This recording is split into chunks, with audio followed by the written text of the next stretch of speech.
m'a traversé l'esprit le jour où je vous ai vu à Bibliothèque Médicis, excellente édition animée par Jean-Pierre Elkabbach sur la chaîne LCP. Qu'est-ce qu'un ethnopsychiatre?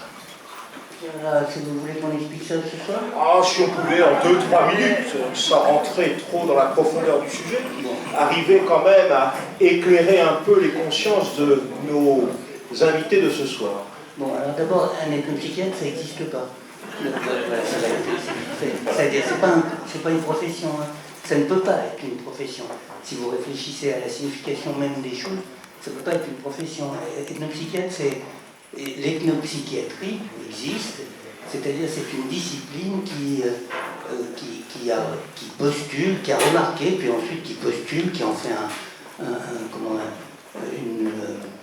un principe de travail que les peuples éloignés, ceux qui n'ont pas d'académie, qui n'ont pas d'université, etc., qui n'ont pas de revue à comité de lecture, vous voyez, ont tout de même un savoir, des connaissances, et que ça vaut le coup de les apprendre, ces connaissances. Donc c'est un moment où il y a eu des tas de disciplines à préfixe ethnobotanique par exemple. C'est facile de comprendre que les peuples lointains connaissent les plantes, puisqu'ils travaillent avec. Ethnozoologie, ils connaissent les animaux. Et ethnomédecine, ils ont une certaine façon de soigner leurs malades. Et puis ils ont une certaine façon de soigner leurs fous, ethnopsychiatrie. Donc c'est pas un métier, vous comprenez, c'est une discipline. Maintenant, ça c'est une discipline théorique, moi je l'ai appliquée à la prise en charge des migrants, dont je m'occupe depuis 45 ans en fait. Voilà, donc merci beaucoup. Je vous en prie. Moi je suis psychologue, hein, je ne suis pas ethnopsychiatre, c'est pas une profession. Voilà. Vous affirmez au début de votre livre que tout le monde rêve. Parfois, certains n'en ont pas conscience. Ah, on pourrait faire un sondage, là, je suis sûr que tout le monde rêve. Hein. Bon, alors, qu'est-ce que vous me posez une question? Quelle question vous posez? Moi, je voulais savoir, pourquoi? Ah, pourquoi? Pourquoi tout le monde rêve? Alors ça, c'est quelque chose... D'abord, au départ, on s'est fié... Si vous l'affirmez, c'est que ce n'est pas une évidence. Ah, oui, c'est vrai, non, vous avez raison. Ça part d'une question, cette question est une question ancienne, puisqu'on pensait que le rêve ne se manifestait que par le récit qu'on en faisait. Donc évidemment, s'il n'y avait pas de récit, peut-être qu'il n'y avait pas de rêve. Hein. Ça a duré jusque dans les années 60, en fait, 1960. Hein. Où on a commencé à mettre des électrodes sur la tête des gens pendant qu'ils dormaient, quoi. Et donc à partir de ce moment-là, une fois qu'on a enregistré leur sommeil, on s'est rendu compte de quelque chose qui est assez singulier, c'est-à-dire que quand on dort, on descend, on s'enfonce dans le sommeil de manière de plus en plus profondément. Donc il y a un stade 1 du sommeil, un stade 2, un stade 3, on devient plus on s'enfonce dans le sommeil, plus on devient sourd, aveugle, enfin aveugle évidemment, puisqu'on ferme les yeux, mais qu'on a de moins en moins de perception, de sensation, de tonus musculaire, on n'a plus de tonus musculaire, on est quasiment paralysé. Quand on arrive au moment où on est le plus paralysé, tout d'un coup, il y a quelque chose qui se passe qui est très étrange, qui est très mystérieux, c'est que notre cerveau se réveille, et ça on le voit à l'électroencéphalogramme, et il est aussi réveillé que quand on est éveillé en fait. Hein. Mais on est au sommeil le plus profond. Hein. On est donc dans le sommeil le plus profond et notre cerveau est le plus réveillé. Mais ce n'est pas que le cerveau qui se réveille. C'est aussi les yeux qui commencent à s'agiter avec des mouvements rapides comme ça, latéraux, rapides. Et puis aussi le sexe. C'est curieux, mais c'est-à-dire quelqu'un qui rêve, c'est un cerveau avec des yeux et un sexe. Ça, c'est un rêveur. Et donc, bah oui, s'il n'y a plus de corps, il n'y a plus de corps. Il y a juste un cerveau, des yeux et un sexe. Et ça, c'est un rêveur. Et comment est-ce qu'on le sait? C'est que quand on réveille la personne juste à l'issue de cette période de sommeil particulière, qu'on appelle le sommeil paradoxal, on comprend pourquoi, puisqu'on est le plus endormi et en même temps le plus éveillé, un sommeil paradoxal, quand on réveille cette personne, à tous les coups, il se rappelle de son rêve, il se rappelle son rêve. Quand on le réveille à un autre moment, parfois il se rappelle, parfois il ne se rappelle pas. Mais quand on le réveille à ce moment-là, il se rappelle toujours, parce qu'il vient de le faire, en fait, le rêve.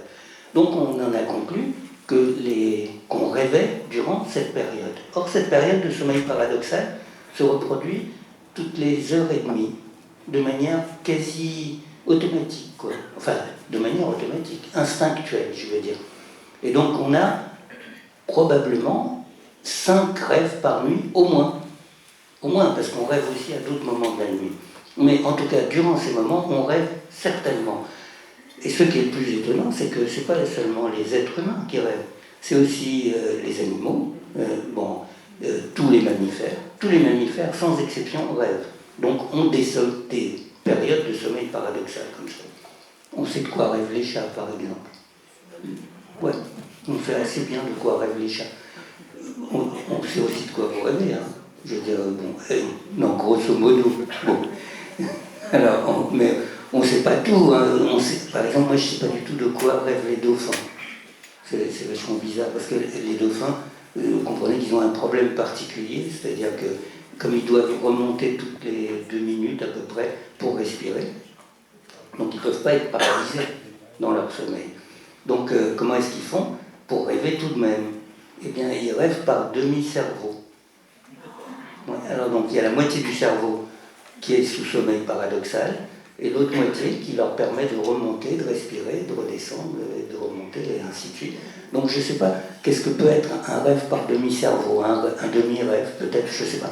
Bon, en tout cas, on ne sait pas, ça vient, voilà. Donc c'est pour ça que je dis tout le monde rêve, que ça ne dépend ni de vos désirs, ni de pas vos désirs. Que vous ayez des désirs, que vous n'ayez pas de désirs, vous rêvez quand même.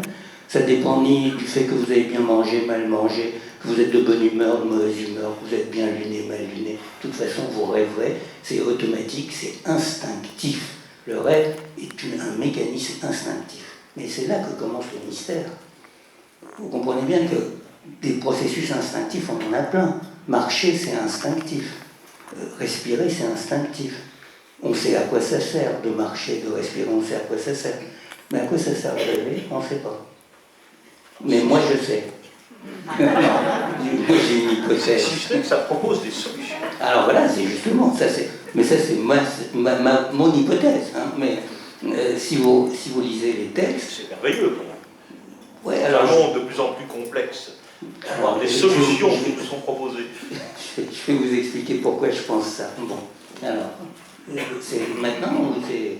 Oui, d'accord. Entrons dans le vif du sujet. Bon.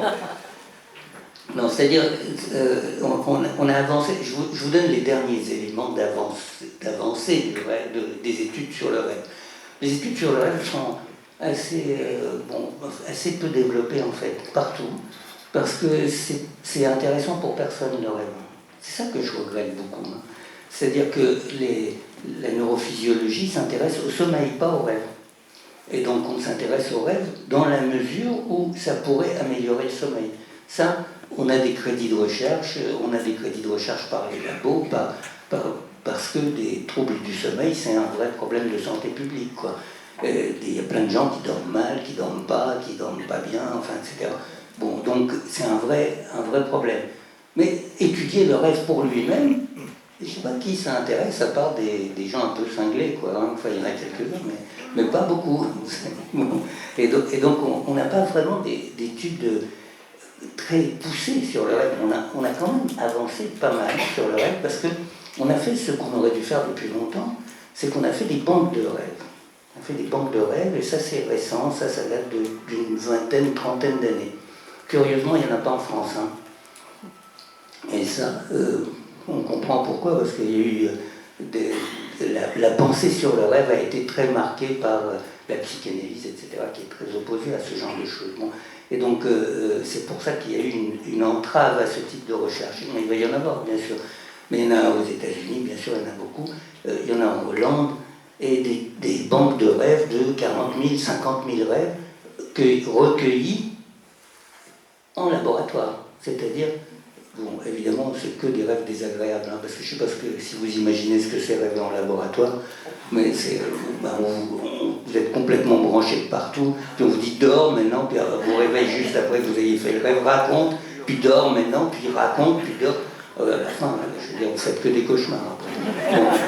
Bon, mais Non, je plaisante, j'exagère un peu, mais c'est vrai que c'est pas agréable du tout hein, de recueillir des rêves en laboratoire comme ça, sauf qu'on a la garantie qu'on recueille le rêve aussitôt qu'il a été fait.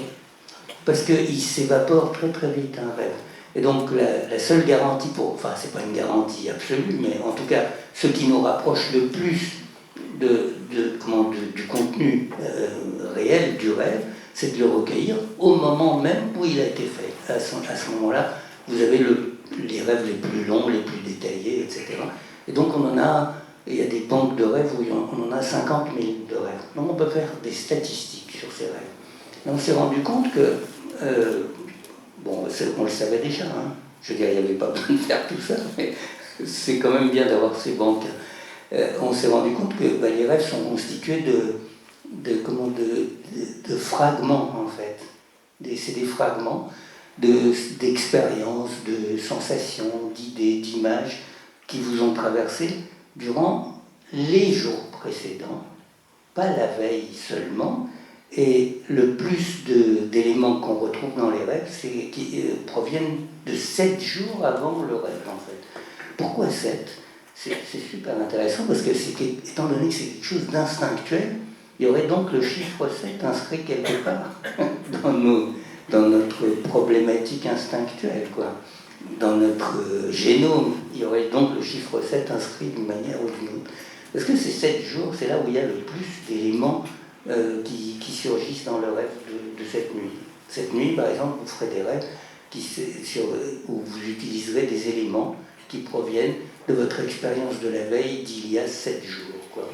C'est bizarre, hein, beaucoup mais aussi des éléments qui proviennent d'aujourd'hui, etc. Bon, bref, mais ces éléments-là, qu'est-ce que c'est ? Vous prenez des images, par exemple, là tout le monde sait maintenant, puisque tout le monde prend des images avec son iPhone, là. Et en fait, vous faites ce que fait votre cerveau, en fait. Hein. C'est-à-dire que quand vous regardez, vous avez une image. Bon, alors maintenant, on sait fixer ces images avec l'iPhone. Et donc moi j'ai pris des images de la cathédrale, superbe votre cathédrale, hein, Strasbourg. Attends, elle est illuminée, elles sont absolument merveilleuses. Ah ouais, la nuit. À partir de 18h jusqu'à 22h, c'est un véritable écran de lumière. Bon, alors voilà, donc c'est très beau, quoi. Bon, j'ai fixé ça, mais en fait c'était pas la peine parce que mon cerveau l'a fixé. Et donc probablement un des éléments de la cathédrale, peut-être sa couleur, peut-être parce qu'elle a une couleur très spéciale, hein. Peut-être sa couleur, peut-être sa dentelle, peut-être, je ne sais pas, ou un bout de statue, ou je ne sais pas. Ça va faire partie d'un élément de mon rêve. Tous ces éléments que je vais ils sont disponibles, je les stocke en fait. Hein. Et puis dans le rêve, je les recompose, je les recombine en fait. Et je les recombine et je les projette. Enfin, c'est pas moi, hein. Je veux dire, c'est ça qui est le plus intéressant dans le rêve. Hein. Et je les projette comme un film, en fait. Hein. Et ce qui est très important, c'est que on dit faire un rêve. C'est faux, personne n'a fait de rêve. Hein. C'est pas vous qui faites le rêve. C'est une machinerie qui vous projette ce film. Le rêve s'impose à vous. S'impose à vous, ouais. Et donc, souvent, dans plein de langues, hein, en grec, ancien, en arabe, encore aujourd'hui, on dit « j'ai vu un rêve ». Et c'est beaucoup plus correct, parce qu'il est donné à voir. Et c'est beaucoup les yeux, hein, puisque je vous ai dit, les yeux sont très très actifs. Hein. Et un rêve vous étonne, parce que on vous présente quelque chose et qui vous surprend, en fait. Donc c'est pas vous qui l'avez fait.